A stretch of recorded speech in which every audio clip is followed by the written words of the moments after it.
Hello everybody and welcome. I'm your host Captain Awesomeness, and as I exit my RV, I am back at it for race number 5 and 6 at G&J Kartway. So this is a doubleheader, which means that it's a Saturday and Sunday race. And right now, basically, being that it's hot and it's 8:36 in the morning, I'm kind of sort of concerned about how hot it's going to be, and that is the same concern for everyone else. Right now, all I've done as I've started the morning, just made sure that a couple things on my cart were corrected. I went too narrow in the front, and I'm just making sure that the width in the rear is good to go, but everything else remains the same. I did get something new, so I got a longer extension for my GoPro Max. Actually, I called it a GoPro 360 in the last episode, and it's just a longer extension, and we're hoping that we can see more of my footwork and maybe also my handwork, I guess, with the driving compared to what you've seen in the past. So hopefully this extension works. If not, I have an even longer extension that I might like take it that way, because I don't know where else to go. Maybe I can go up like that, I don't know. So we'll figure it out. Other than that, I've already done registration. I've gotten teched, or pre-teched actually, and at this point we're just waiting on warm-ups. I need to go find my suit, which is a pretty damn dashing suit, and I'll have you guys check it out once I get done from warm-ups. So this is just a real quick, short, nitty-gritty of what I've got going on, and as the day progresses, I'll let you guys know. But the biggest thing that is on everybody's mind is how hot and humid it's going to be today. I think with the heat index, they called it for being around 105, even though actual will be 94. But 105 wearing a suit and all the other protective equipment, including the helmet, you start to boil up quick. So I'm in shorts, and I'm gonna wear even shorter shorts, but you guys are not gonna have the privilege to see that. But anyway, let me get going. I'll report back when the warm-ups are done, and I'll let you know how the cart feels. All right, so let's just go into the warm-ups. Warm-ups are events that I don't really ever talk about, but let's just put it as simple as it is. Warm-ups are basically an opportunity for you to get a feel for what the track is going to be like, what your own go-kart's going to be like, and really getting a familiarity with the configuration that you're on, especially if you've had no opportunity to get on track prior to the race. And that was the case for me. As you all know, this was my second race of the season here at G&J, so it was paramount for me to kind of get a feel for what the cart would feel like, what this long configuration with the back end of the track would feel like. I mean, it all should be the same given the recent improvement on the pavement, but nonetheless, it's a good opportunity for everyone, so this way nobody can say they never got a chance. And guys like me have to come up from Cleveland. We definitely need every chance we can to get on track and get some seat time. So anyway, here we are getting into the first lap of our warm-ups, and again, this is just warm-ups. There's nothing competitive about it. I passed by Matthew Noble pretty easily, as I have been, and hopefully he'll be able to get faster than me for sure, just because I know he's such a great driver.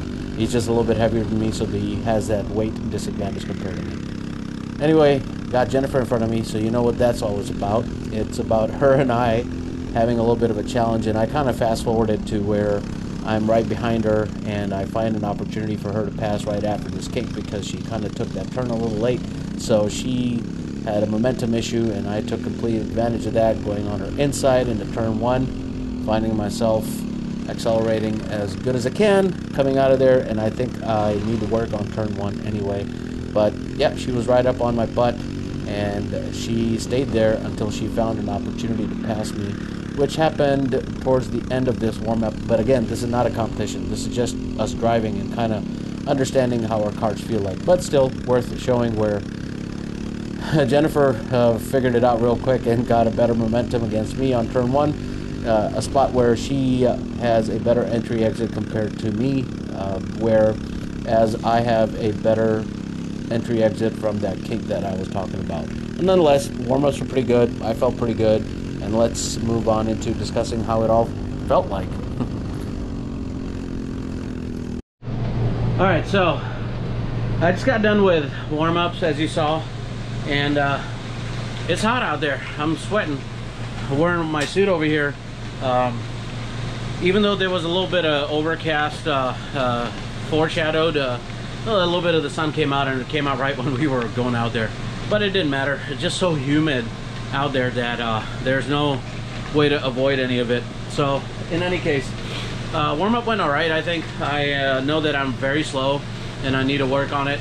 So that's going to be another goal for me to work towards. So what I can say is that it feels a lot better than it did before. And that's just because I kind of needed a little bit more jacking, and I widened the front to do that. Now I need to kind of maybe work on the rear a little bit because I am definitely sliding. So I gotta work on that a little bit, and my braking too. I know I'm braking way too late or I'm braking way too hard, so it's one of the two. So definitely gotta work on that a little bit. But besides that, you know, this configuration I really enjoy because it's long and fast. I like faster configurations just because, I mean, it just kind of gives you a little bit more a feeling of adrenaline. I don't know, but it definitely feels more exciting than the short configuration. Short configuration usually also means a lot more laps, so I can only imagine what it would have felt like if it was a day like this and it was ridiculously hot, trying to do like 12, 13 laps. I don't know how many laps we're gonna do here, maybe 6 or 7, I think, but we're waiting on the drivers meeting to figure it all out. But anyway, that's all I got for now, and when we get into the, I guess, pre-final, no, I'm sorry, when we get into the qualifiers, then we'll talk a little bit more. So next thing up, qualifiers after the drivers meeting. That happens in about 30 minutes. All right, so we're gonna go straight into the qualifiers now. So qualifiers are supposed to be a safe event in the sense that you're just trying to get as much a distance from the slow people as you can and stay with the fast guys. And that's what I try to do. I'm right behind number 58, past number 35, Tyler Curley, and I'm thinking I'm good to go. As I go into turn 3, I think I have a good spot here, but nope, I was not fast enough to be able to get past 58. Our little bump allows for Tyler to come right beside me, but then I have a little bit better top end and I'm able to stay in front of him.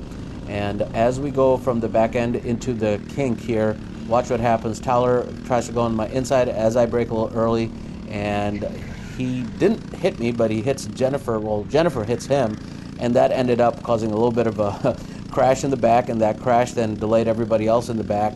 So what this did is it opened up the opportunity for me to at least stay within the top 5, and I was number 5 over here, fat and happy.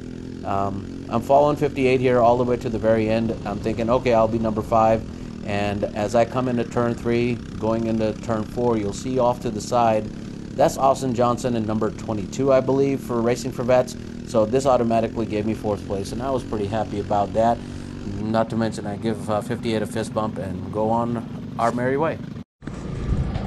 All right, don't mind the towel up on my head. I'm even having a cigarette, so I'm just so excited about what happened. So I haven't seen the recording yet, but number 35, Tyler Curley, he was right up on me and he almost had the inside on me. I forget what turn. I'm just gonna go off of what I know, and of course the recording will have told you what's been going on. But nonetheless, he then got into it, basically Jennifer's bumper apparently hooked into his and they swiped out. That put me in 5th place. And then as I was going down, all of a sudden I see Austin Johnson from Racing for Vets. His cart flew off. It's hot. Into the grass. Come to find out that was because his chain had basically decided to fly away, or fly off rather, from the gear. So that gave me 4th spot. I'm pretty happy about the achievement.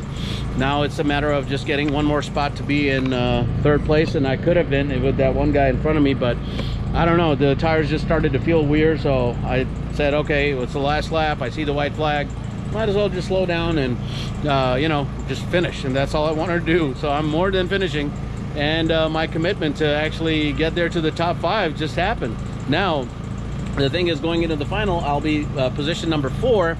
So now what I need to do is basically make sure I stay in 4th or try to get 3rd spot. So I hope to earn the top 3 positions, one of them by actual fair racing. I don't want anybody crashing or anything.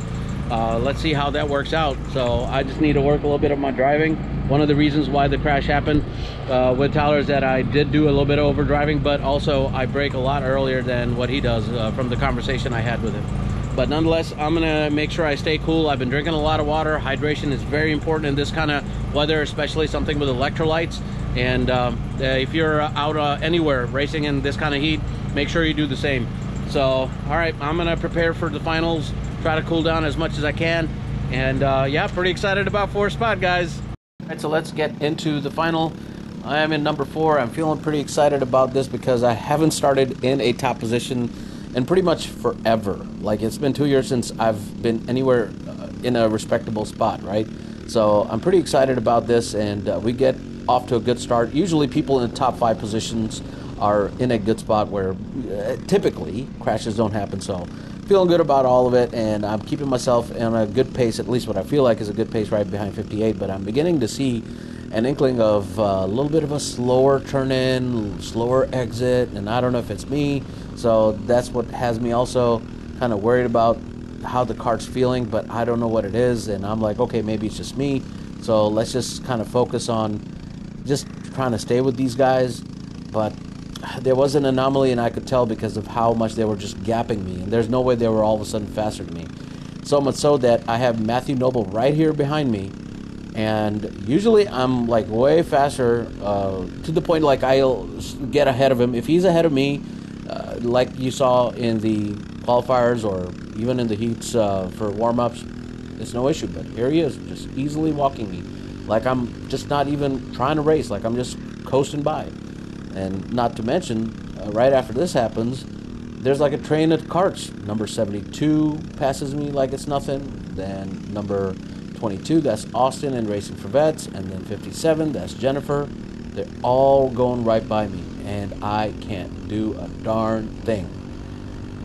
So much so that even Tyler, who was all the way in the tail end from the qualifier situation, passes me like it's nothing. And then again, he's fast, so he deserves to be up front of me anyway, the way I see it. So he gets that pass. And then the most special one is where number 4, Chad, he's really new to karting. Even he is able to get a good run on me and go past me.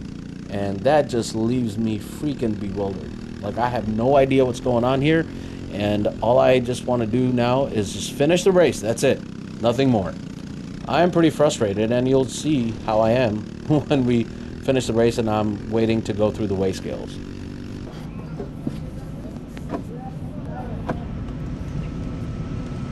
I'm down on power all of a sudden. It just doesn't want to. And I smell something. Kept going slower and slower and slower. I don't know what the hell's going on. You got a tire down? No?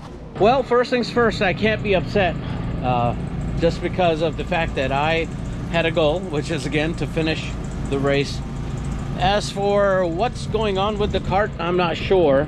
But I started consulting with the guys who do know what I should be looking for. And one of the things that I'll be looking at is if there is any cracks or whatever in the frame. But what, I don't know, all I can say is everything just started to turn to crap. Like the engine started to feel slower. Everything was just wrong, so I don't know. Maybe I overdrove the tires. I'm so confused because I was not expecting it to lose 2 seconds per lap and become such a pain for me. But yeah, it's just initially looking at everything, nothing seems to be out of the ordinary. I'm looking especially around the seat strut area, and I see nothing, like literally nothing. Like here, yeah, there's a bunch of dirt and grime and all that stuff. And then this seat strut just goes into the frame right here, so there's nothing broken there. So I don't know, but nonetheless, it's, you know, I mean, I'm trying to figure out what it is, but I don't know. So I'll do a thorough inspection of the frame in and out and see what the issue could have been. It could have been anything, honestly. I mean, it could just be my driving, honestly, but I don't think so. Everything just didn't seem right. So all in all, let me just put it this way. I started off in 5th and I lost a few positions, and I think I ended up in either 9th or 8th. So the way I see it is, look, I'm not trying to win any races just yet. Got a lot of things going on with this. It is an old frame at this point, so there's only so much you can do to make it work. No less the fact that I bent it last year, you know, all those accidents and stuff. I cannot blame it on the change in uniform, but what I am going to do is for Sunday, if it doesn't rain, because there's a little bit of a chance of rain, this is going to be certainly more, I don't have words right now. I think, you know, the biggest thing that's I'm not disappointed, I'm not mad, I'm just surprised. I'm more taken aback by everything. So we'll see what's happening. But again, it was a great race day. Lots of good racing happened. Lots of people who were out to get me because of the pre-final got to me. That's including you, Jennifer. So be happy that, you know, you got to race, and I'm happy that I got to race. That's all there is to it. So here's what I'm going to do. I'm going to look over this kart and try to see what I can do to prep this thing for day 2. Day 2 is going to be slightly different configuration. We go through what's called a bus stop, so it's on the back end of the track, and you'll see how that layout looks compared to where we were at today. So tonight is going to be a night of taking a shower, going out somewhere to have dinner, and then just sleeping the rest of the day off to just prepare mentally for the next day. Hydration is important, so that's one thing I'll be doing. Anyway, I think it's time for me to get out of here. I will be anticipating a better day tomorrow. That's how it should always be, prep for it. And yeah, we'll take it from there. As always, guys, thank you so much for watching, and I will see you all at the next Apex. Bye-bye. Never break, always fight.